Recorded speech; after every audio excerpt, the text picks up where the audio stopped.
The protests continue in Detroit and across the country. A new topic of debate has been coming to the forefront. Today at 5, we showed you how many are discussing black-on-black crime and the Black Lives Matter movement.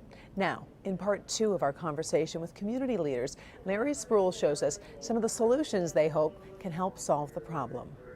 There are a lot of passionate opinions when it comes to this topic, and not everyone I talked to agreed on why this is happening, but they did say we do need a solution. 2020 rocked our country to the core. It revealed 3 large problems. The world is fighting a global pandemic. Hundreds of thousands of people died because of it. But the next 2 issues have been around for years, long before now. Racial injustice among African Americans and black-on-black crime.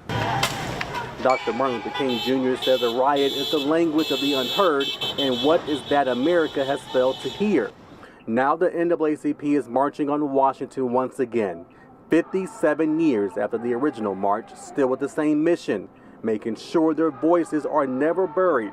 Camilla Landrum, the executive director of Detroit NAACP, says this march is critical. I love the energy of everyone that is willing to uplift their voices and to make sure that we are in a space where the moment does not die. Now, some say black-on-black crime is also killing African Americans, but there's very little outcry. Local 4 obtained crime numbers for the city of Detroit starting last August to present day. Violent crimes like homicides are up 24% compared to 2019, but sex assaults, robberies, carjackings all down from last year. Landrum says the lower numbers mean community outreach is working. A lot of times the work that is being done within communities to address issues such as black-on-black crime, even though I don't really like that term, it doesn't get the highlight, it doesn't get the attention. Dr. Rose Moulton is a licensed clinical psychologist and a racial healing specialist for an organization called New Detroit. We asked her what she thought could help end black-on-black crime. She sent this statement. It says, implement more accessible community programs to promote emotional and mental wellness and heal trauma.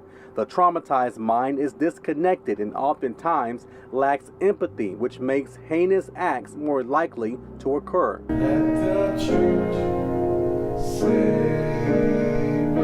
Pastor Marvin Winans of Perfecting Church here in Detroit says the church has a role to play as well. If you go back and look at John Lewis and Andrew Young and Jesse Jackson, you will find that there were reverends in front of all of their names because the answer has to come out of the church. Winans, a well-known gospel singer and preacher, says that answer is prayer, but prayer must be followed with action. Are there political solutions? Are there laws that need to be passed? Oh, absolutely. Do I believe that there is systemic racism? Absolutely. And a lot of people saying we need to fix. No, we need to destroy because it's not broke. When we see these things happening, it's not too far from our past. There are several organizations that are taking on this fight, and for more information on how you can help, it's on our website, clickondetroit.com. Reporting in Detroit, Larry Spruill, Local 4.